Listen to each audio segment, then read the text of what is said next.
হয়, তাই না? আমরা শুরু করে দিই না? মোটামুটি সবাই জয়েন করে দিয়ে ফেলেছে। 11 জনের মতো জয়েন করেছে, অসুবিধা না, আমরা শুরু করে দিই, অলরেডি আমরা লেট।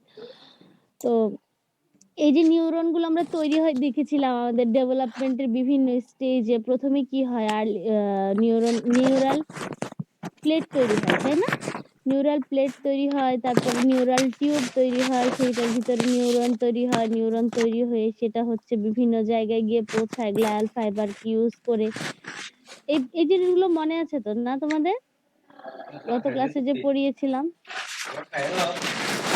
এরকম বিভিন্ন স্টেপে হচ্ছে আলটিমেটলি যখন নিউরন তৈরিটা শেষ হয় তখন হচ্ছে সব ধরনের নিউরনের অ্যাকচুয়ালি প্রয়োজন হয় না। ধরো যে নিউরনগুলো থাকবে আর বাকিগুলোকে কি করবে, বাকিগুলোকে হচ্ছে মেরে ফেলতে হবে। এই যে মেরে ফেলা যে প্রসেসটা, এটা হচ্ছে দুই ভাবে হতে পারে। একটা হচ্ছে নেক্রোসিস আর একটা হচ্ছে অ্যাপোপ্টোসিস। আমরা এখানে হচ্ছে অ্যাপোপ্টোসিসটাই পড়বো, ঠিক আছে? হ্যালো, শুনতে পাচ্ছ? আমার কি শোনা যাচ্ছে কথা? হ্যাঁ, হ্যালো। তাহলে অ্যাপোপ্টোসিসটা যে হয়, অ্যাপোপ্টোসিসটা তিনটা ভাগে হয়। আমি প্রথমে তোমাদেরকে ছবি দেখাই। আচ্ছা, আগে অ্যাপোপ্টোসিসের বেসিসটা একটু বলি। অ্যাপোপ্টোসিস নট নেসেসারিলি যে শুধু নার্ভাস সিস্টেমে হয়, ব্যাপারটা এমন না। অ্যাপোপ্টোসিস কিন্তু আমাদের সারা বডিতেই হয়, ঠিক আছে? যেমন হচ্ছে তোমার, আমি একটা ইম্পর্টেন্ট এক্সাম্পল এখানে দেখো কোথায় কোথায় হয়। বডি স্কাল্পটিং এর সময় হয়, যেমন হচ্ছে ডিজিট ফর্মেশন। আমাদের যখন হাত মানে একদম ভ্রূণ অবস্থায় হাত পায়ের আঙ্গুল তৈরি হয়, তখন অপ্রয়োজনীয় সেলগুলো এরকম অ্যাপোপ্টোসিসের মাধ্যমে ডেথ হয়ে যায়। তারপরে হচ্ছে সেলফ রিঅ্যাক্টিং ইমিউন সেল হচ্ছে অ্যাপোপ্টোসিসের মাধ্যমে ডেথ হয়। সেলফ রিঅ্যাক্টিং ইমিউন সেল কোনগুলো? যেগুলো হচ্ছে আমাদের নিজেরই ইমিউন সেল, তারা হচ্ছে শত্রু বুঝতে পারে না, তারা আমার নিজের সেলগুলোকে শত্রু মনে করে মেরে ফেলতে থাকে। তখন এক ধরনের ডিজিজ হয়, সেটাকে কি বলি আমরা? অটো ইমিউন ডিজিজ, ঠিক আছে? তো এরকম অটো ইমিউন ডিজিজের যে সেলফ রিঅ্যাক্টিং ইমিউন সেলগুলো, এগুলোকেও কিন্তু অ্যাপোপ্টোসিসের মাধ্যমে মেরে ফেলা হয়।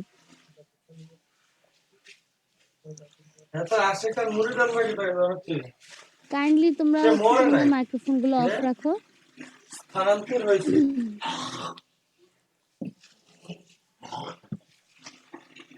টুপি সম্রাট কখনো মরতে পারে না, বুঝছো?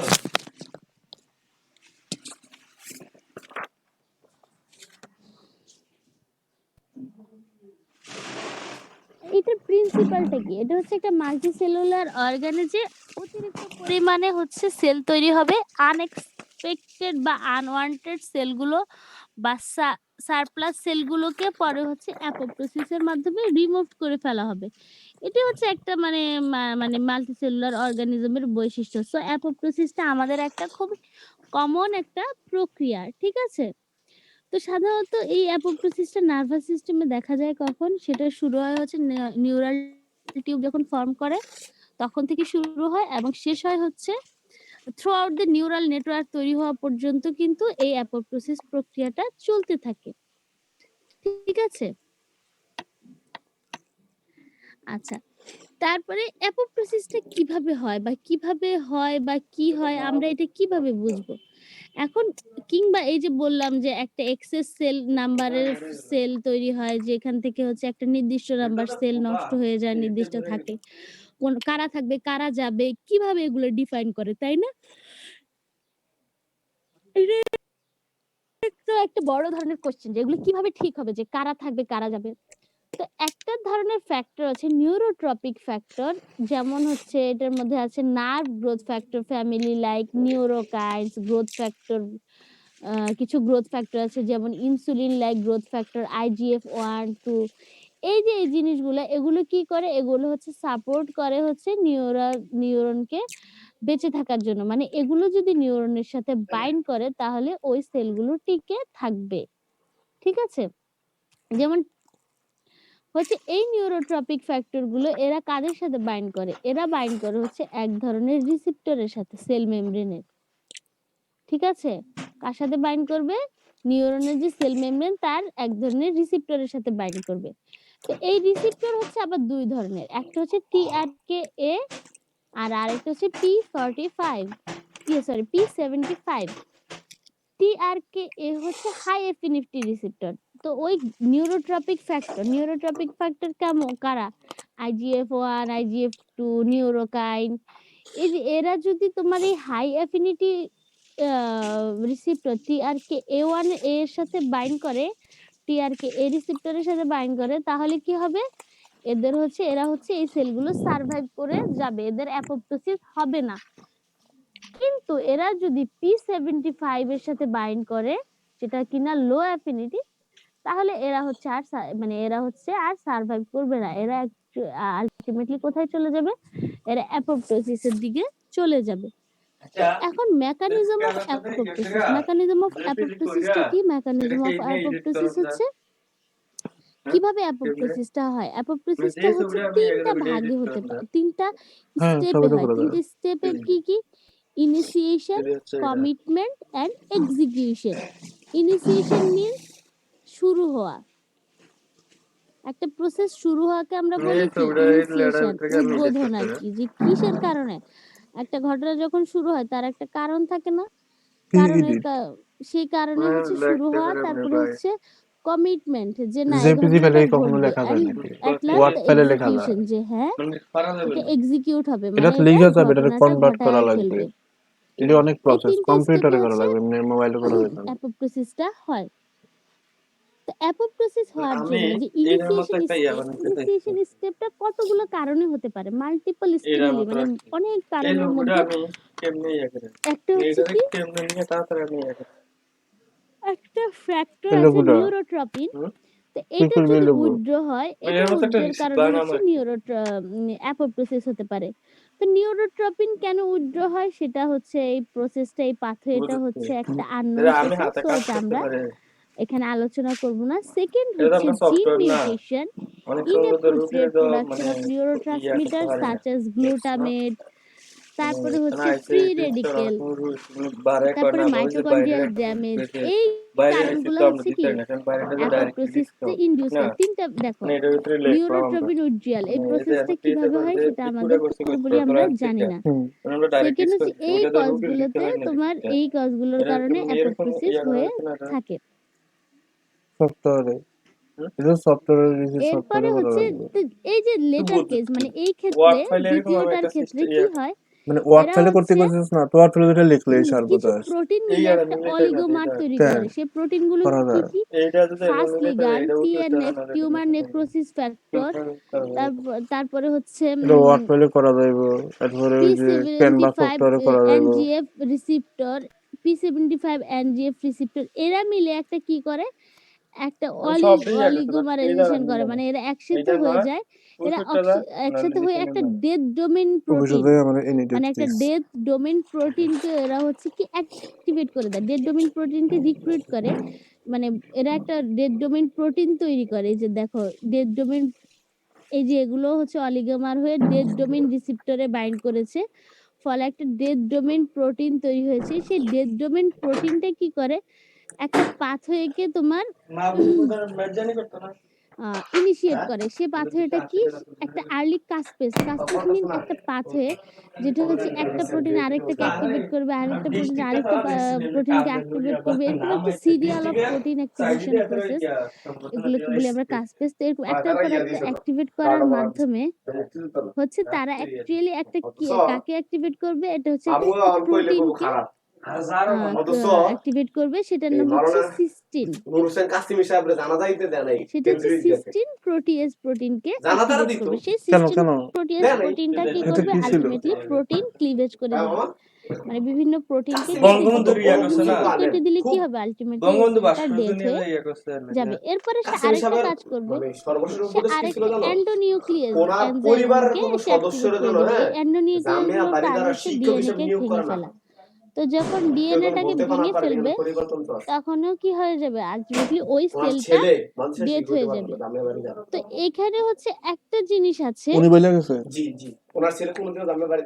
আহ, BCL2 একটা প্রোটিন আছে এবং হচ্ছে ইনহিবিটর অফ অ্যাপোপ্টোসিস প্রোটিন। এরা হচ্ছে কি করে, এরা হচ্ছে এই যে এরা যে ডিসিশন নিয়ে ফেলছে যে সেলটাকে মেরে ফেলবে, এই যে এই ডেথ ডোমেইনটা, এদেরকে হচ্ছে একটা ইনহিবিট করার ক্ষমতা আছে। এই ছিল আমাদের অ্যাপোপ্টোসিস। তুমি কি আমার কথা বুঝতে পেরেছো? বুঝতে কি সমস্যা হয়েছে? সমস্যা হলে বলো, আমি আবার আলোচনা করি। স্পেসিফিক ভাবে বলো কোথায় বুঝতে সমস্যা হয়েছে। এবং শুনতে পাচ্ছ আমার কথা? এত মোটা, এটা ডিস্ট্রিক্ট এর নাম আছে না, এত মোটা ডিস্ট্রিক্টে ইয়াদে আছে তার বুদ্রি দেবলে পাশে লেবু একদম কি কইতাম কাটলে যে দেখে একটা মাংস গুলো বুনি তুই কে যাচ্ছে অন্য রাষ্ট্র মতাদা দিলে খালো না দাও হইয়া পতাকা দিয়ে আর এটা উঠে গাড়ি উঠে দিয়ে কাটা তুলবো কাটা না হবে পালংমালা ভেঙে গেল বুঝতে পেরেছো? গেছে গাড়িটার থেকে সুন্দরবন এটা দেয়া লাগে নাকি শাহিন, তারপরে হচ্ছে কাকে কাকে দেখবো, শাহাদাত। শাহাদাত বলো তো কি বুঝতে পারছো তুমি? কত বড় বুঝুক আলেম বুঝছো। সব ভাই এখন লেফট নিতেছে। শুনতে পাচ্ছ? জি ম্যাম, শুনতে পাচ্ছি। বুঝতে পেরেছো? বুঝছি ম্যাম, তো একেবারে ক্লিয়ার না, একবার পড়লে হয়তো বুঝতে পারবো। স্পেসিফিক বলো কি বুঝছো তুমি, যেটাই বুঝছো সেটাই তুমি আমাদেরকে একটু বলো। এবং আমি এই ইয়ার মধ্যে ফিগারের মধ্যে লাস্ট অংশটা বুঝছি। লাস্ট বলতে ওই যে লিগ্যান্ড, টিউমার নেক্রোটিক ফ্যাক্টর, এগুলা যে প্রোটিনকে স্টিমুলেট করে আর কিছু প্রোটিন ইনহিবিট করে, এই পাঁচটা বুঝছি। এর আগেরটা একটু আচ্ছা, এর আগেরটা হচ্ছে আমি বলেছি সেল ডেথটা দুইটা কাজে হতে পারে। একটা হচ্ছে নিউরোট্রপিন উইথড্রয়াল, ঠিক আছে? এই যে নিউরোট্রপিন একটা ফ্যাক্টর, এটা হচ্ছে উইথড্রয়াল যদি হয় তাহলে সেল ডেথ হবে। কিন্তু এই পাথওয়েটা আমাদের কাছে জানা নাই, এই যে পাথওয়েটা এখনো আননোন কিভাবে হয়, সো এটা নিয়ে আমরা আলোচনা করছি না। তা আরো কিছু কারণে হচ্ছে সেল ডেথ হতে পারে। সেটা কি কি? জিন মিউটেশন। জিন মিউটেশন মানে কি? জিন যদি মিউটেশন হয়ে একটা উল্টাপাল্টা প্রোটিন তৈরি হয় তাহলে কি হবে আলটিমেটলি? তাই না? ইনঅ্যাপ্রোপ্রিয়েট নিউরোট্রান্সমিটার মানে যদি ইনসাফিসিয়েন্ট নিউরোট্রান্সমিটার তৈরি করে, এগুলো একে রাখবে না। তারপরে ফ্রি রেডিকেলের কারণে, ধরো ফ্রি রেডিকেল যদি কোনো সেলের ক্ষতি করে ফেলেছে, ওই সেল কোনো সেলের মাইটোকন্ড্রিয়াল ড্যামেজ হয়েছে, এরাও হচ্ছে এই সেলগুলো হচ্ছে থাকবে না। এদেরকে কি করতে হবে? এগুলোকে অ্যাপোপ্টোসিসের মাধ্যমে মেরে ফেলতে হবে। তখন কি হয়? যখন এই যে ডিসিশন গুলো হয়, যে 4টা 5টা কারণ, তখন হচ্ছে এই যে fast ligand, TNF, necrosis factor, তারপরে হচ্ছে এনজিএফ, এরা মিলে কি করে একটা ডেথ ডোমেইনকে রিক্রুট করে, ডেথ ডোমেইন প্রোটিনকে রিক্রুট করে যে হ্যাঁ তুমি এখন একটা একে মেরে ফেলার ব্যবস্থা করো। তখন সে কি করে? সে হচ্ছে একটা আর্লি ক্যাসপেস প্রোটিনকে অ্যাক্টিভেট করে, সেটার ফলে কিনা একটা প্রোটিয়েজ, সিস্টিন প্রোটিয়েজ নামক একটা প্রোটিন অ্যাক্টিভেট হয় এবং সে একটা প্রোটিনকে মেরে ফেলে। সেকেন্ডলি যে হয়, তারপর আবার লেস কাসপেসের মাধ্যমে আরেকটা প্রোটিন পাথওয়ে অ্যাক্টিভেট হয়, সেটার কারণে আলটিমেটলি একটা এন্ডোনিউক্লিয়াস এনজাইম অ্যাক্টিভেট হয়, সে ডিএনএ কে ভেঙে ফেলে। ঠিক আছে? তো এই দুইটা জিনিসই যদি ভেঙে ফেলে, প্রোটিন এবং ডিএনএ, তাহলে আলটিমেটলি ওই সেলটা কি হয়ে যাবে? ডেথ হয়ে যাবে। মানে আশেপাশে সেলগুলো একে এনগালফ করে ফেলবে।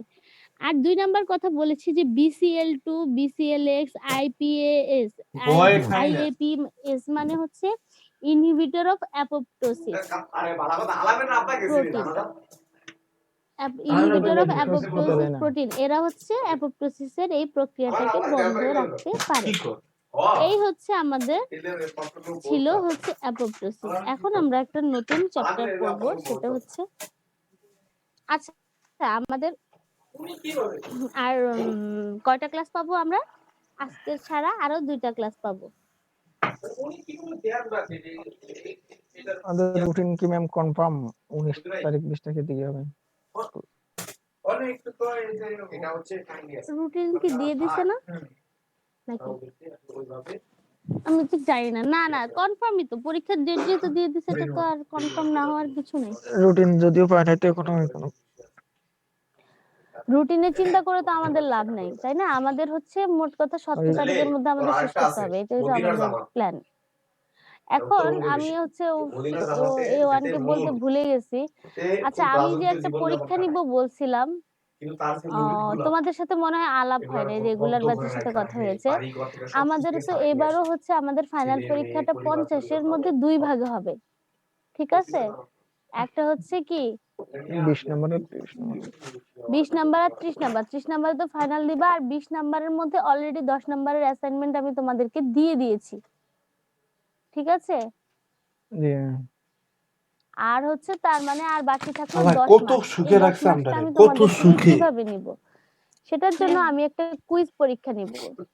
সেটা আমি নিতে চেয়েছিলাম আগামী শনিবার, মানে এই শনিবার না, নেক্সট শনিবার। তো বলতে ভুলে গেলাম A1 ব্যাচকে। অসুবিধা না, আমি নোটিশ দিয়ে দিব। ম্যাম লেকচার কত ম্যাম, নাম্বার লেকচার ঠিক হবে? এটা যেহেতু ফাইনালের পার্ট, তো আমি তো আশা করবো হচ্ছে পুরো সিলেবাসই রাখার জন্য।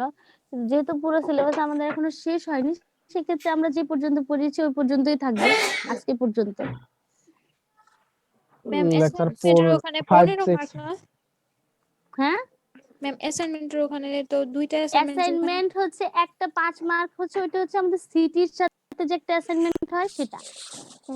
আচ্ছা আর 10 মার্কস হচ্ছে যে ফাইনালের পার্টে।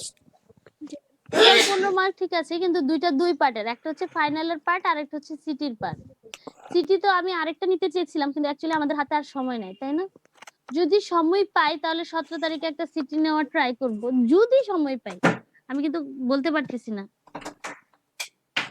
ম্যাম ঠিক আছে? 5 আর 6 লেকচারের উপর সিটিটা কুইজটা হবে তাই না ম্যাম? কেন?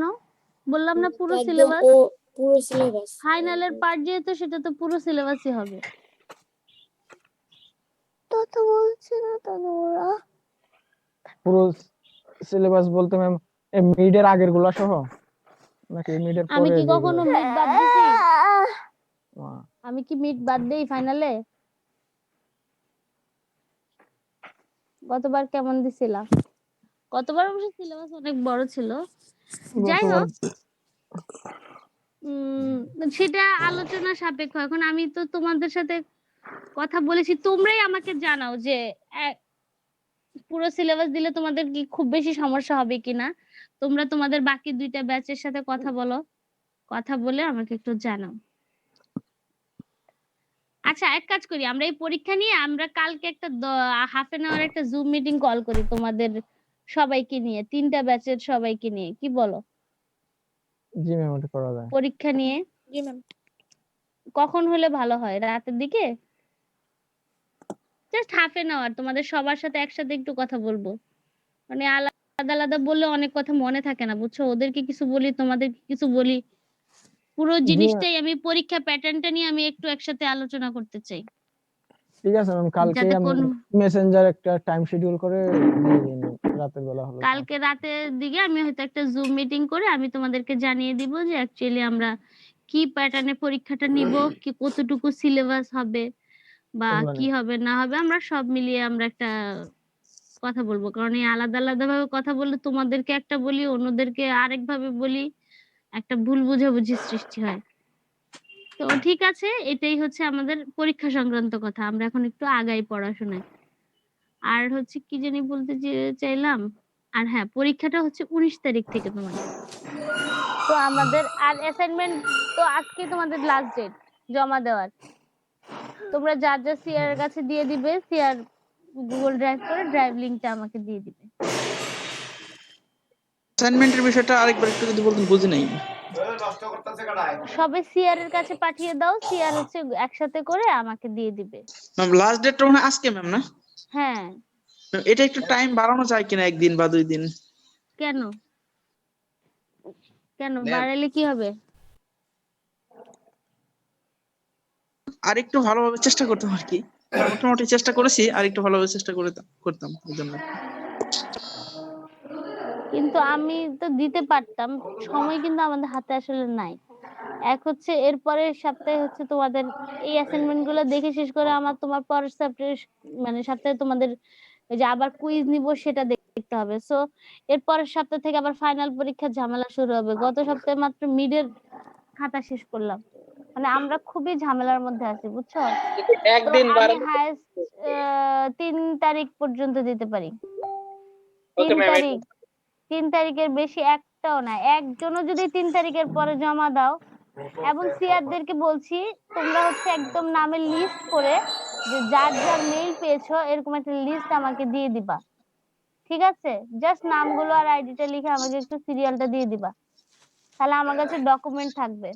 কারণ অনেক সময় হচ্ছে, এবং সেটা তোমরা করবা হচ্ছে কবে, 3 তারিখেই তো। আচ্ছা, তোমরা সিআর এর কাছে চেষ্টা করবা হচ্ছে 2 তারিখের মধ্যে জমা দিয়ে দিতে, ঠিক আছে? সিআর আমাকে 3 তারিখে দিবে, তো ঠিক আছে 2 তারিখের মধ্যে যে কয়জনে দিবে ওইটাই হচ্ছে কাউন্ট হবে, ঠিক আছে? ম্যাম হ্যাঁ বলো। ম্যাম আমি তো আপনাকে অলরেডি ইমেল করে দিয়েছি। একজন পাঠিয়েছো, কিন্তু আমি তোমাদেরকে না করছি এই কারণে, কারণ আমার কাছে না অনেক মেইল আসে, অনেক, এবং তোমাদের পরীক্ষার খাতায় ইমেল, আমার মেইল অলরেডি একদম ফুল। তো সেজন্য তারপরে আবার অনেকে কি করে, আমার 2টা মেইলে আলাদা আলাদা ভাবে পাঠাও। তো এই জন্য অনেক জায়গায় অনেকগুলো অ্যাসাইনমেন্ট মিস হয়ে যাওয়ার সম্ভাবনা থাকে, কারণ আমার তো একটা কোর্স না, বুঝো নাই? আমার তো ম্যাম আরো কোর্স আছে। এজন্য তোমরা যদি সিআর এর কাছে দাও, সিআর এর আন্ডারে থাকলে ওর কাছে লিস্টটা থাকে আর কি, কাছে দিয়ে দিল।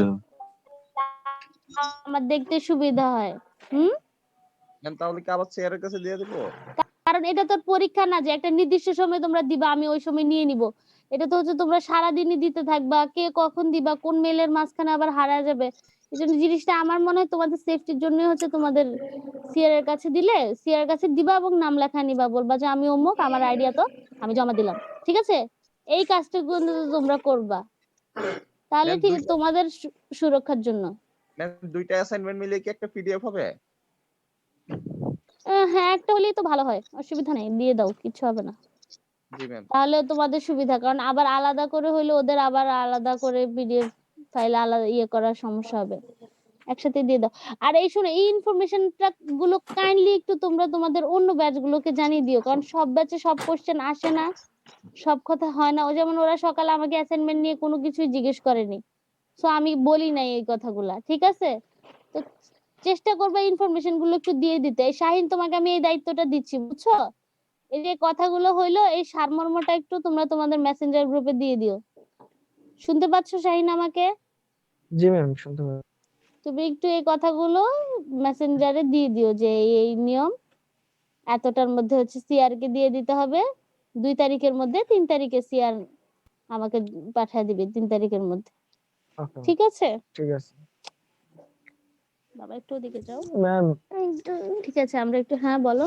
অ্যাসাইনমেন্টে আসলে আমরা কোন পয়েন্টগুলোর উপর বেশি ফোকাস করব, এরকম দুই একটা হিন্টস দিতে পারেন ম্যাম? হ্যাঁ, ওই যে অ্যাসাইনমেন্ট দুটো কি ছিল, ম্যালনিউট্রিশন একটা ছিল না নাকি?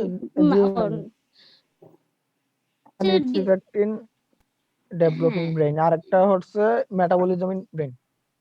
হ্যাঁ, মেটাবলিজমের তো 3টা পার্টি দেখবা, যে প্রোটিন মেটাবলিজম কিভাবে হয়, ফ্যাট মেটাবলিজম কিভাবে হয়, আর মেটাবলিজম কিভাবে হয়, আলাদা আলাদা 3টা জিনিস।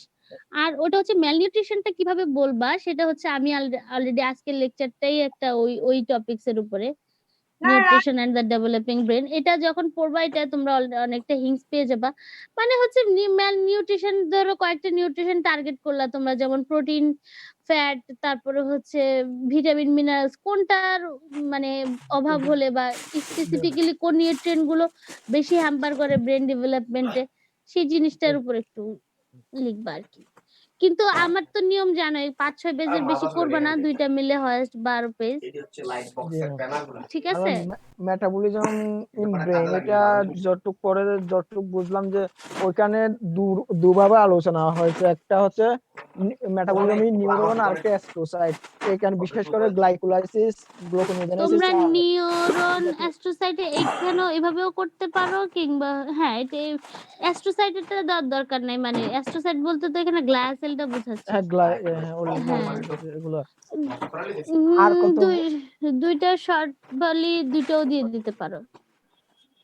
আর ম্যাম এখানে গ্লাইকোজেনেসিস গ্লুকোনিওজেনেসিস এগুলা নিয়ে একটা একদিকে আলোচনা দেখছি, আর কতগুলো আবার নিউরোট্রান্সমিটার গুলো কিভাবে মেটাবলিজম হয়, যেমন না নিউরোট্রান্সমিটার মেটাবলিজম হবে না, এখানে শুধু হচ্ছে কার্বোহাইড্রেট প্রোটিন ফ্যাট কিভাবে মেটাবলিজম হয়। এগুলা কিভাবে হয়, হ্যাঁ মানে ওই যে অ্যাসিটাইল কোলিন এগুলোর মেটাবলিজমের কোন না ওগুলো না মেটাবলিজম বিচার উপরে বিছান যায় বাইরে দিতে বল যায় ঠিক আছে, আমরা আজকে শুরু করি, একটু হোল্ড করো।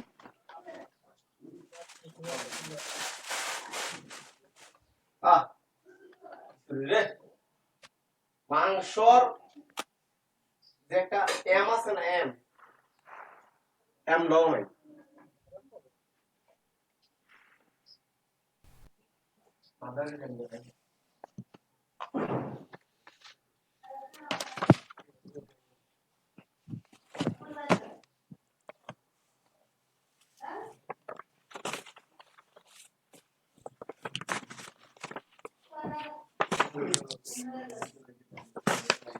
আচ্ছা, আজকে আমরা যেটা পড়াবো সেটা হচ্ছে nutrition and the developing brain. এটা অ্যাকচুয়ালি কি, একটা বাচ্চা যখন মানে ফেটাল স্টেজ এবং আর্লি পোস্টনাটাল লাইফ, আমি বারবার বলছি ব্রেন ডেভেলপমেন্টটা খুবই আর্লি। এক মিনিট, আমি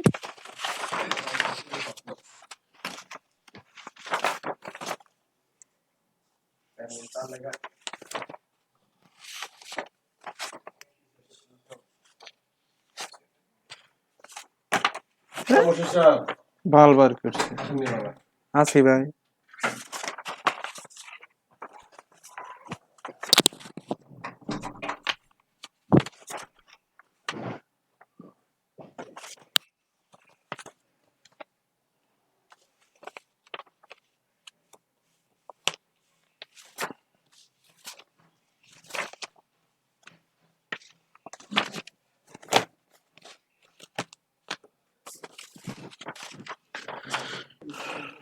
হ্যালো, সরি।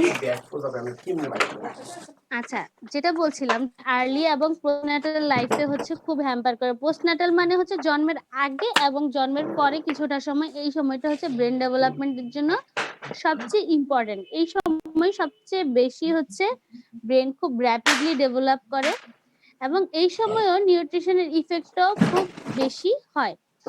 কোন নিউট্রিশন গুলো স্পেসিফিক্যালি ব্রেন ডেভেলপমেন্টের রোল প্লে করে সেগুলো হচ্ছে protein, energy, fat, iron, zinc, copper, iodine, selenium, vitamin A, choline, folate. এই নিউট্রিয়েন্ট গুলোর ইম্পর্টেন্ট রোল আছে কোথায়, ব্রেন ডেভেলপমেন্টে। এবং এই নিউট্রিয়েন্ট গুলোর কোনো একটা যদি ডেফিসিয়েন্সি তো বুঝোই, ডেফিসিয়েন্সি মানে কি? হ্যালো, অভাব। হ্যাঁ, আর ওভার অ্যাবান্ডেন্স, শুধু ডেফিসিয়েন্সি না, তার যদি পরিমাণে বেশিও হয়ে যায় সেটাও কিন্তু একটা প্রবলেম সৃষ্টি করবে।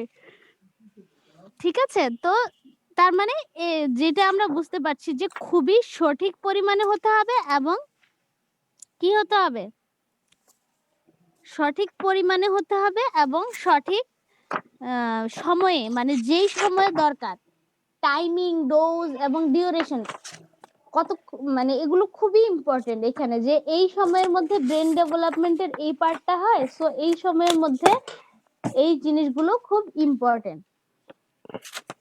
আচ্ছা, এরপর আরেকটা জিনিস হচ্ছে যে the ability to detect specific effect of the nutrient deficiency is depending on the knowing which area of the brain is preferentially affected and have neurological assessment that lab into the function to those specific area।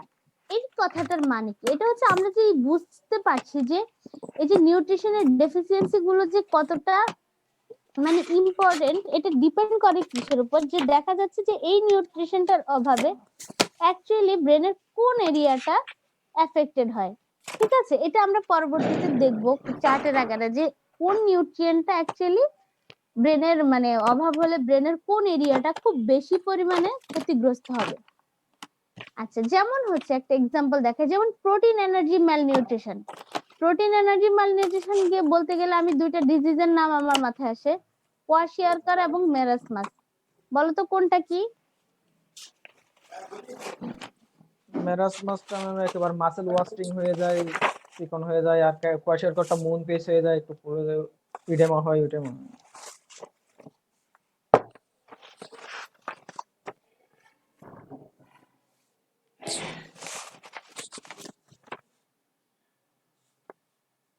হ্যাঁ ম্যারাস, আবার বলো একটু।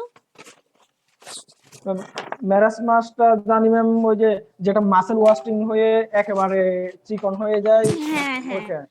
এটা আর হচ্ছে কোয়াশিয়ারকরটা ultimately সব মানে এর হচ্ছে নিউট্রিয়েন্টেরই অভাব, সব ধরনের নিউট্রিয়েন্টের অভাব। আর প্রোটিন এনার্জি ম্যালনিউট্রিশন হচ্ছে বা কোয়াশিয়ারকর হচ্ছে কি, যেটা হচ্ছে তোমার যেটা হচ্ছে তোমার খাবারের অভাব, ভাত খাচ্ছে সে কিন্তু সে পর্যাপ্ত পরিমাণে প্রোটিন পাচ্ছে না, ঠিক আছে। এই জন্য হচ্ছে তার কি হয়, দেখবো যে পেটটা মানে আমাদের দেশের গ্রামের বাচ্চাদের মেইনলি এই প্রবলেমটা বেশি হয়, পেটটা উঁচু থাকে কিন্তু হচ্ছে তোমার মানে কিন্তু আলটিমেটলি তার ব্রেন ডেভেলপমেন্টটা হচ্ছে না, ঠিক আছে। এরপর দেখা যায় যে প্রোটিন এনার্জি ম্যালনিউট্রিশন হলে পুরো ব্রেনটাই হচ্ছে এফেক্টেড হয়, ঠিক আছে। পুরো ব্রেনটা, বিশেষ করে কিছু এরিয়া স্পেসিফিক্যালি বলতে গেলে হিপোক্যাম্পাস এবং কর্টেক্স এরিয়াটা খুব বেশি ক্ষতিগ্রস্ত হয়। এছাড়া আয়রন ডেফিসিয়েন্সির কারণে দেখা যায় যে মাইলিনেশন, তারপর monoamine neurotransmitter synthesis, hippocampal energy metabolism, এগুলো হচ্ছে তোমার ক্ষতিগ্রস্ত হয়। কখন হয়? Neonatal period. এটা কিন্তু জন্মের পরে লাগছে আয়রনটা, ঠিক আছে। সো আয়রন ডেফিসিয়েন্সি যদি নিওনেটাল পিরিয়ডে হয় তাহলে তার myelination, monoamine neurotransmitter synthesis, hippocampal energy metabolism, এই এরিয়াগুলো, এই জিনিসগুলো ওর হ্যাম্পার হবে। তারপরে হচ্ছে অ্যাসেসমেন্ট করে দেখা গেছে যে মাইলিনেশনের কারণে হচ্ছে তোমার মাইলিনেশন প্রসেসটা যদি হ্যাম্পার হয় তাহলে তার যে স্পিডটা, নিউরো একটা সিগন্যাল যে পৌঁছানোর স্পিডটা, ওটা ক্ষতিগ্রস্ত হবে। কিংবা change in motor effect, motor function affected হবে, রিকগনিশন মেমোরিটা এফেক্টেড হবে। এছাড়া জিঙ্ক ডেফিসিয়েন্সি হলে অটোনমিক নার্ভাস সিস্টেমটা ক্ষতিগ্রস্ত হবে এবং হচ্ছে হিপোক্যাম্পাল এবং সেরেব্রাল ডেভেলপমেন্টটা ক্ষতিগ্রস্ত হবে। এছাড়া long chain polyunsaturated fatty acid আর important for the synaptogenesis, membrane function and preferentially myelination. এই জিনিসগুলো হচ্ছে পুফা, পলিআনস্যাচুরেটেড ফ্যাটি অ্যাসিড। এই জিনিসগুলো কিসের জন্য ইম্পর্টেন্ট? এই যে সিনেপ্টোজেনেসিস, মেমব্রেন ফাংশনের জন্য প্রয়োজন। তো actually general principal of nutrient effect on the developing brain, যে এই ডেভেলপিং ব্রেনের উপর যে নিউট্রিশনের ইফেক্ট, এটা একটা প্রিন্সিপাল আছে যে কি নীতিতে এটা চলে। সেটা হচ্ছে যে 24 থেকে 42 সপ্তাহের মধ্যে দেখা গেছে যে জেস্টেশনাল এইজটা, মানে মায়ের পেটে যে থাকে যে 40 থেকে 42 সপ্তাহ, এটা হচ্ছে খুবই ভালনারেবল টু নিউট্রিশনাল ইনসাল্ট।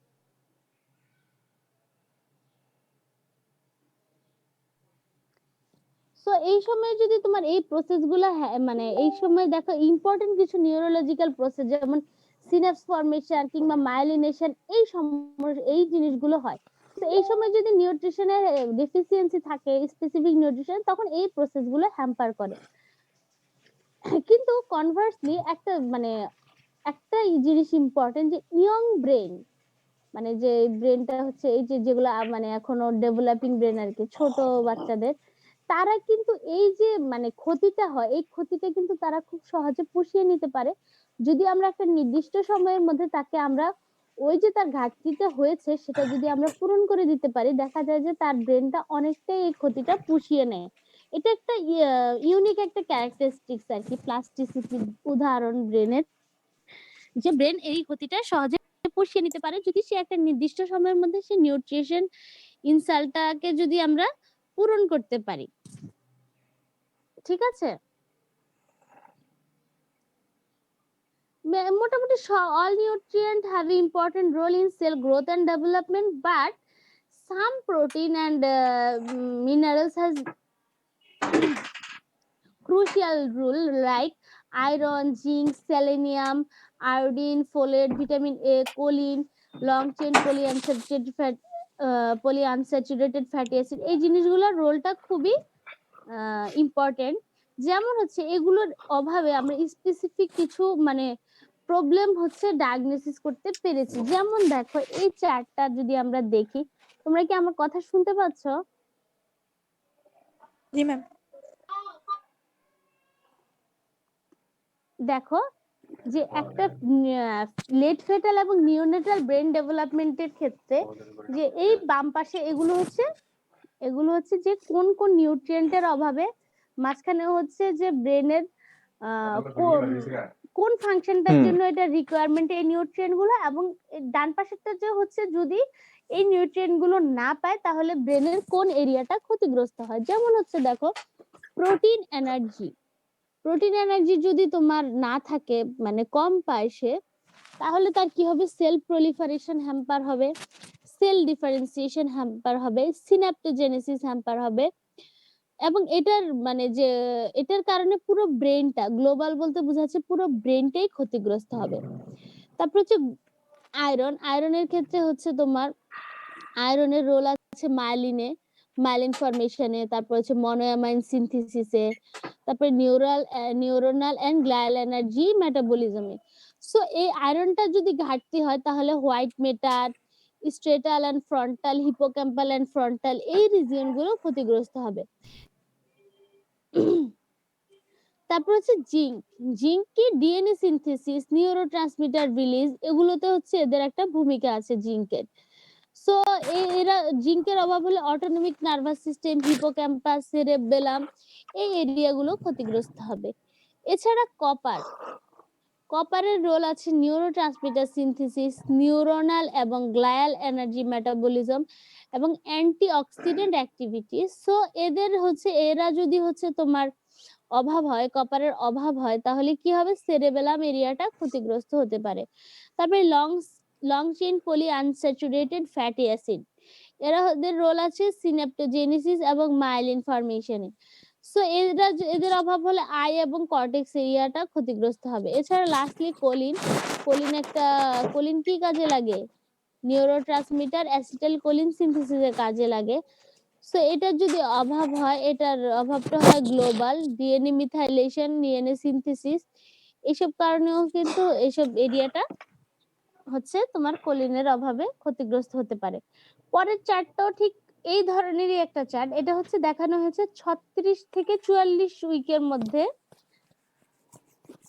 হচ্ছে যে নিউট্রিশন গুলোর ডেফিসিয়েন্সি হলে হচ্ছে কোন কোন, ওই যে একই জিনিস কিন্তু এখানে একটু ডিফারেন্ট ওয়েতে দেখানো হয়েছে। এখানে দেখানো হয়েছে যে এই টেস্টগুলো করে আমরা বুঝতে পেরেছি যে এই রিজিয়ন গুলো ক্ষতিগ্রস্ত হয় এই নিউট্রিশন গুলোর অভাবে। বুঝতে পেরেছ? একই জিনিস আমরা অলরেডি পড়েছি, তবে আগের চারটা বেশি গুরুত্বপূর্ণ।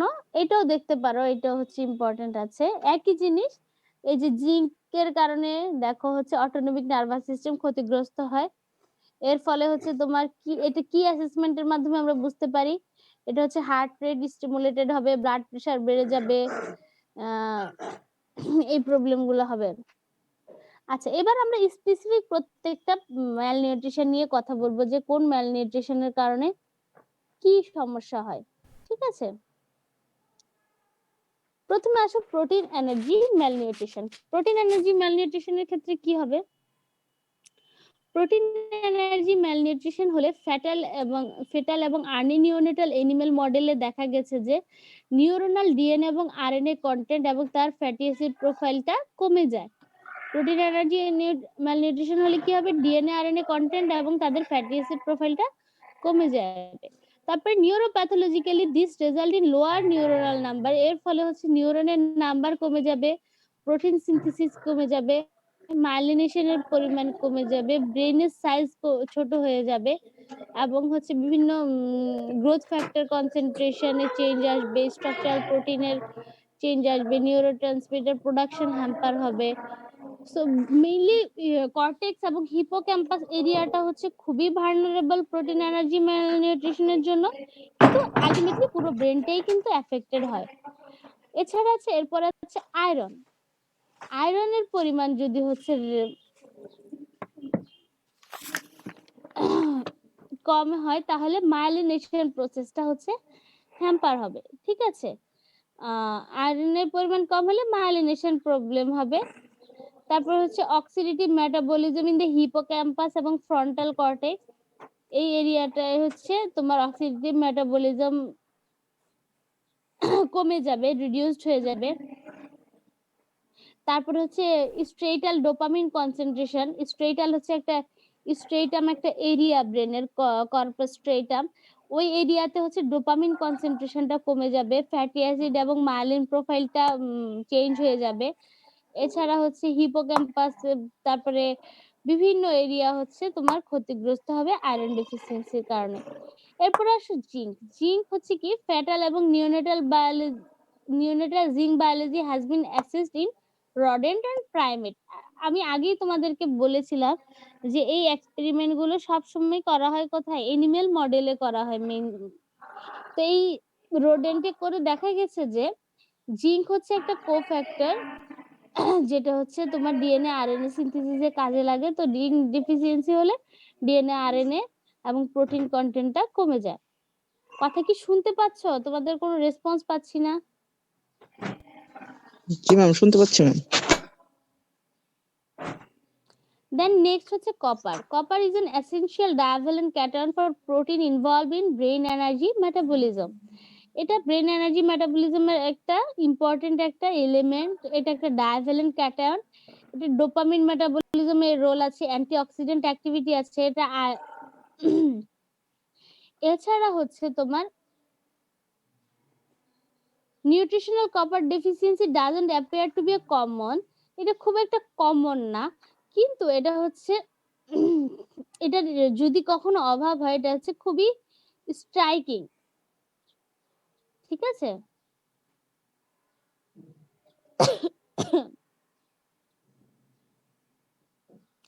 এছাড়া তোমার জেস্টেশনাল স্টেজে যদি কপার ডেফিসিয়েন্সি হয় তাহলে এটা হচ্ছে মোটর ফাংশন, ব্যালেন্স, কোঅর্ডিনেশন, এরকম বিভিন্ন ধরনের কাজে হচ্ছে হ্যাম্পার হতে পারে। সেরেবেলামটা ক্ষতিগ্রস্ত হয়। এছাড়া আছে লাস্টলি পড়াবো হচ্ছে long chain polyunsaturated fatty acid. তার মধ্যে একটা ইম্পর্টেন্ট হচ্ছে হেক্সাইনিক অ্যাসিড, যেটাকে আমরা সংক্ষেপে বলি ডিএইচএ। ডিএইচএ হচ্ছে এই লং চেইন পলিআনস্যাচুরেটেড ফ্যাটি অ্যাসিডের একটা মেম্বার আর কি এই গ্রুপের। তো এটা হচ্ছে আমরা জানি ব্রেন ডেভেলপমেন্টের জন্য খুবই ইম্পর্টেন্ট। এটা নাম আমরা আগেও শুনেছি, হরলিক্সের বিজ্ঞাপনে দেখা যায়।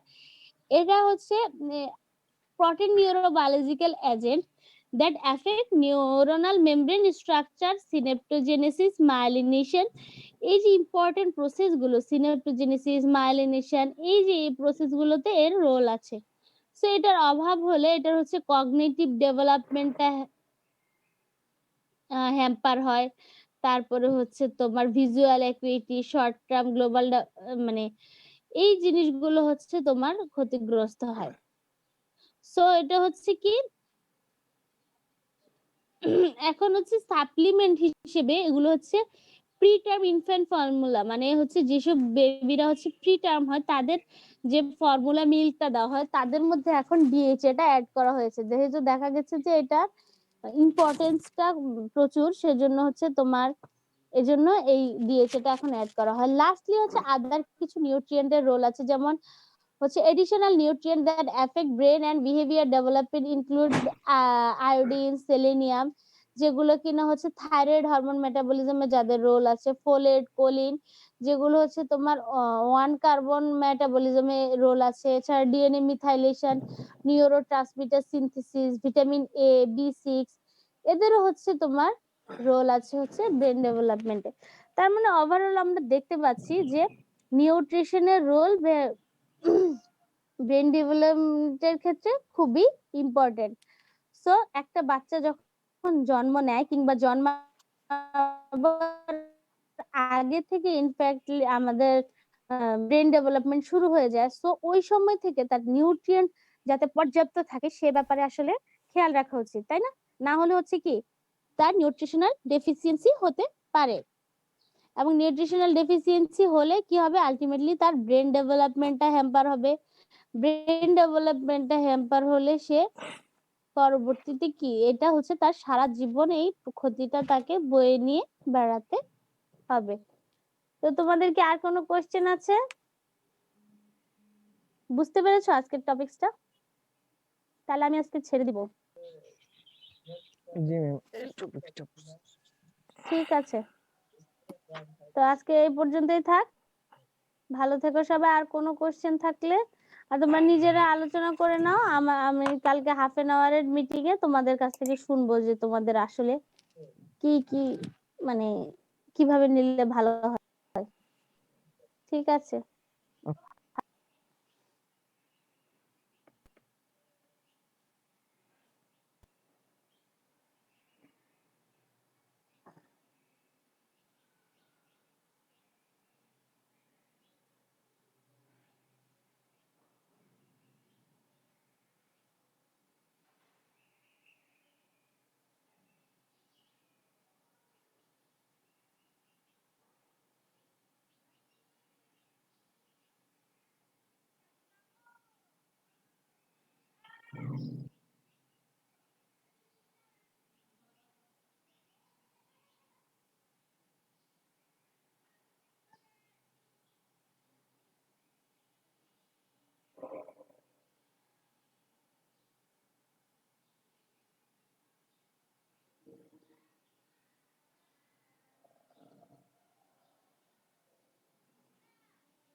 কি মামা?